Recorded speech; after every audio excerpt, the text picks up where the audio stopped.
up, y'all? Welcome back to my channel, Serendipity. Today I'm going to be reacting to why do Americans drive automatic transmissions and Europeans don't. That is something that I recently learned, that Europeans mostly drive manuals and Americans mostly drive automatics. I know that it wasn't always a thing. I mean, the older vehicles, a lot of them are standards or manuals, whatever you want to call them. The only thing is I feel like driving a standard in traffic has to be probably horrible. I would hate to have to deal with traffic and be in a standard car. I feel like if you are driving mostly like highways, like without a lot of traffic and stuff like that, I feel like that would be actually like really fun to do. But if you are in the city and constantly have to ship off and ship down and ship up, oh, that has to be so aggravating. I mean, I grew up around standards. I do kind of miss that sound, you know.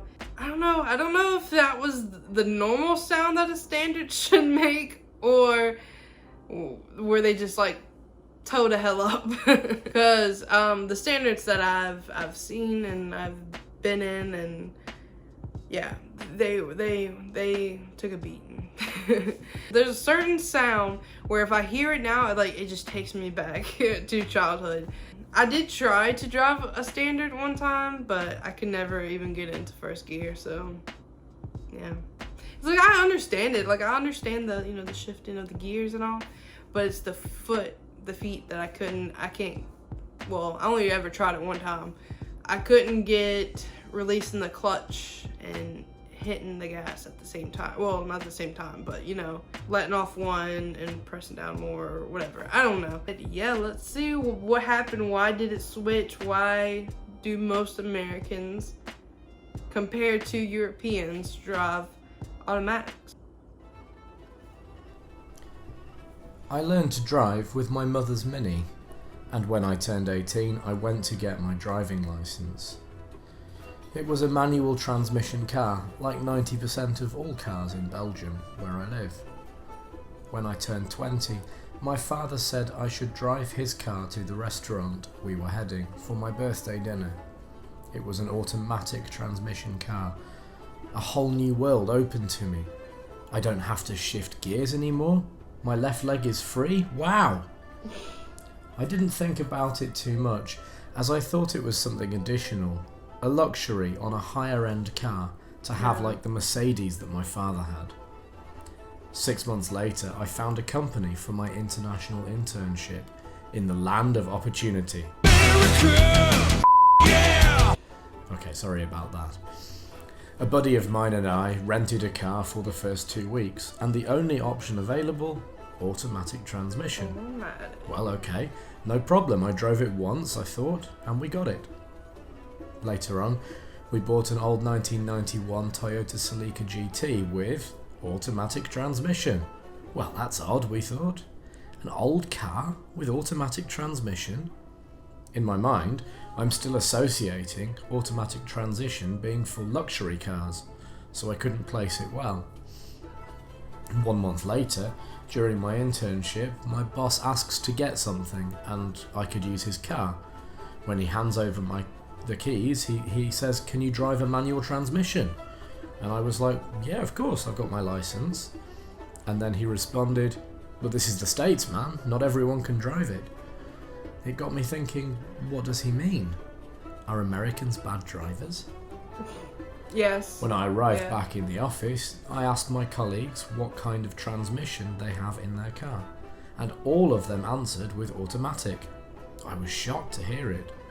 And when I said, in Europe most of us drive manual transmission, one colleague responded, "Why would you? Automatic is easy.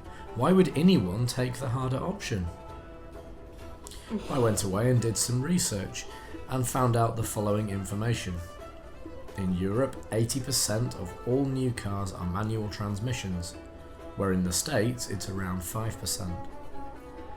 Yeah, I was about to say, I have never seen a new car with a manual transmission. I've seen them where, you know, they can do both, or you can put it into manual, but I've never actually seen, you know, the little gear shifter. Never seen it in a newer car. Automatic car is, generally speaking, 1,000 to 2,000 euros more expensive. The taxes on cars are very high, especially in West Europe and Scandinavian countries where taxes can be up to 150%.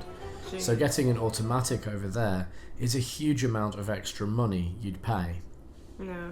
In most European countries, you pay an additional tax on the engine size and horsepower, which pushes the manufacturers into the smaller and lighter cars section, like an Audi A1 3-cylinder 1 litre, where in the US people tend to get 3 litre V6 or V8 engines. That does make sense. I didn't know there was a 3-cylinder. I didn't know. I knew that there was a 4. My car's a 4. But yeah, he was right. Most cars are, well, most vehicles are 6 and 8, but you'll see that like a little car, obviously, is a V4. Automatic transmission is heavier than manual, making your car weigh more, which causes more fuel consumption, which is a big no-no for Europeans because the gas prices are significantly higher there. For example, in the US, a litre, where 1 litre is 0.264 gallons of gasoline, is about 0.81 USD. In Belgium, it's 1.62, UK it's 1.64, and Italy it's 1.84. Oh my goodness.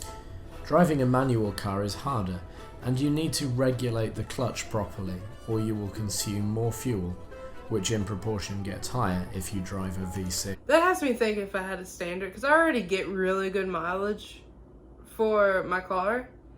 Could you imagine if I had standard? I would never have to fill that thing up ever.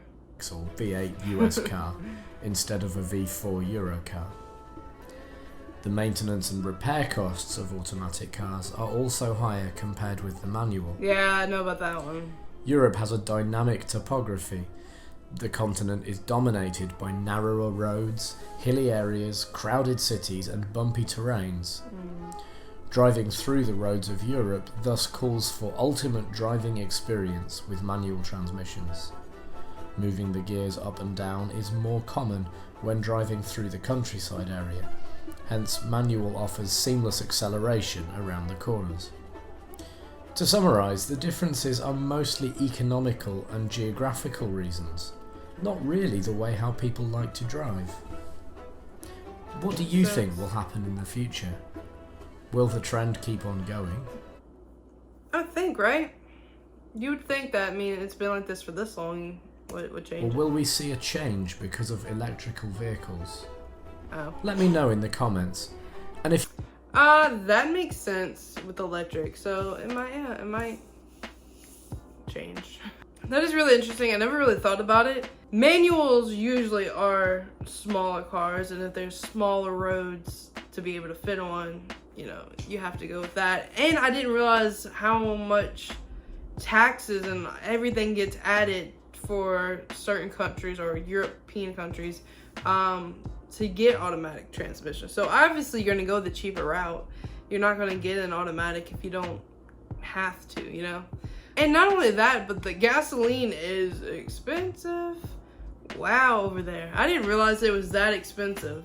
Yeah, I read somewhere where it said that manual cars is like the built-in anti-theft. Because obviously if you don't know how to drive manual, you're not gonna be able to drive it.